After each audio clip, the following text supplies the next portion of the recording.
മഴക്കാലം വരുന്നത് കണക്കിലെടുത്ത് ഭൂതത്താൻകെട്ട് ഡാമിന്റെ ഷട്ടറുകൾ തുറന്നു തുടങ്ങി. ജലനിരപ്പ് ക്രമീകരിക്കുകയാണ് ഇപ്പോൾ ചെയ്യുന്നത്. മഴ ശക്തമാകുന്നതോടെയാകും എല്ലാ ഷട്ടറുകളും തുറക്കുന്നത്. കാലവർഷം ശക്തമാകുന്നത് കണക്കിലെടുത്താണ് ഭൂതത്താൻകെട്ട് ഡാം ഘട്ടം ഘട്ടമായി തുറക്കുന്നത്. പ്രാഥമികമായി ഡാമിലെ ജലനിരപ്പ് 34 മീറ്ററിൽ നിന്ന് 30 മീറ്ററിൽ എത്തിക്കാനാണ് തീരുമാനം. ഇതിനായി ഷട്ടറുകൾ 50 സെന്റിമീറ്റർ മുതൽ 1 മീറ്റർ വരെയാണ് ഇപ്പോൾ ഉയർത്തിയിരിക്കുന്നത്.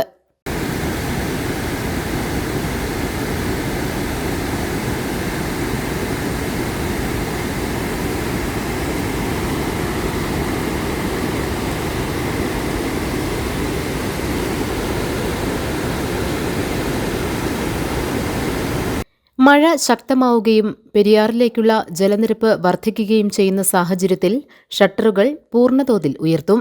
ഇതോടെ റിസർവോയറിലും ക്യാച്ച്മെന്റ് ഏരിയയിലും ജലനിരപ്പ് ഗണ്യമായി താഴും. പെരിയാറിന്റെ തീരങ്ങളിലുള്ളവർ ജാഗ്രത പാലിക്കണമെന്ന് പെരിയാർ വാലി അധികൃതർ ആവശ്യപ്പെട്ടിട്ടുണ്ട്. ഡാമിന് 15 ഷട്ടറുകളാണുള്ളത്.